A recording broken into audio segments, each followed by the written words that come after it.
განსაკუთრებული წელი ჩვენს ისტორიაში, ჩვენი ქვეყნის ისტორიაში, იმიტომ რომ წლევანდელ წელს ჩვენ 1700 წლის თავი გვაქვს ქრისტიანობისა.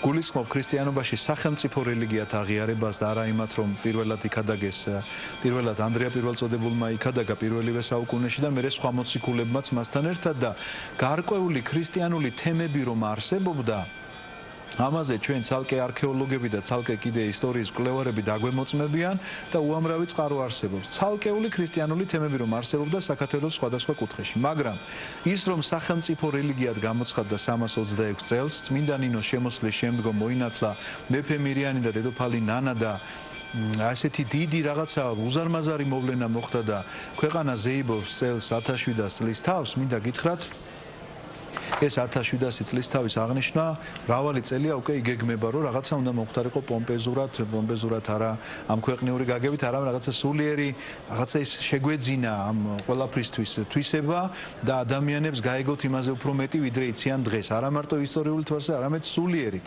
რაღაცა მეტი სულიერი სიმაღლე შეგვძენოდა ამიტომაც თითოეულ ნაბიჯს უთანხმებდით პატრიარქს და ვეუბნებოდით რომ აი მაგალითად ხელოვანები ასე მუშაობენ ვიღაც რეჟისორები ფილმს იღებენ ამასთან დაკავშირებით ვიღაც მწერლები რაღაცა ნაწარმოებებს ქმნიან იქ რაღაცა ხელოვანები თქვა რაღაც სპექტაკლებს დგამენ ამასთან დაკავშირებით ვიღაცამ გადაწყვიტა კიდე რაღაც სხვა რამ შექმნას ხელოვანები ასე ჩვეულებრივი ხალხი ასე მეცნიერები თავის ან სამეცნიერო კონფერენციებით და თითქოს არ იყო საკმარისი თითქოს რაღაცა კიდე უფრო დიდი უნდა მომხდარიყო.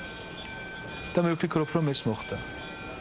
უწმინდესი გარდაიცვალა და ჩვენ ვნახეთ ერთიანი საქართველო.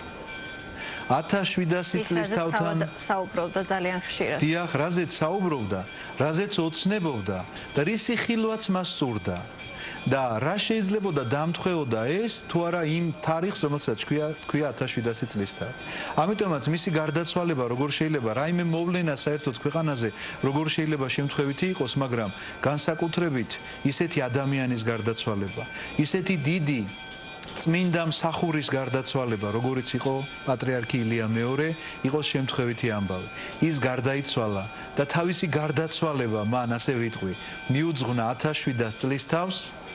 ამიტომაც მართალი არ გვაქვს მისი ეპისტოლე, მაგრამ მისი გარდაცვალებით ჩვენ ვნახეთ გაერთიანებული ქართველები, გამთლიანებული ქართველები, ვნახეთ მდუმარებაში მყოფი მილიონობით ადამიანი, ვნახეთ ცრემლით, აი ამ წუხარებით, პატრიარქის წუხარებით გარდაცვალებით გაერთიანებული ქართველები, თუმცა კი ამ წუხარებაში კი არ დაგვტოვა.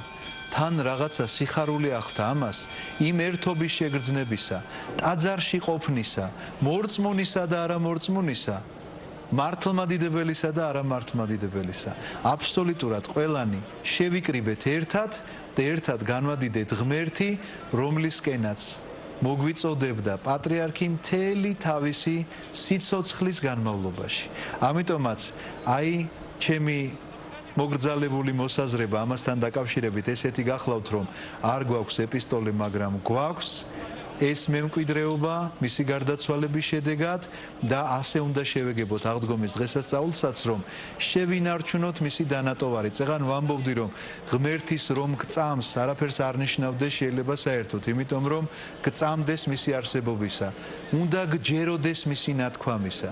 ამიტომაც პატრიარქი მიყვარს ხშირად გაიგონებ დღეს და შეძახილები მიყვარხარ პატრიარქო, საერთოდ არაფერს არ ნიშნავს, თუ არ გაითვალისწინებ მის ნათქვამს, რომ ჩვენთვის ერთობა სასიცოცხლოდ მნიშვნელოვანი და აუცილებელია და 1700 წლის თავის აღსანიშნავად მან აი ესეთი მსხვერპლი გაიღო საკუთარი გარდაცვალებით.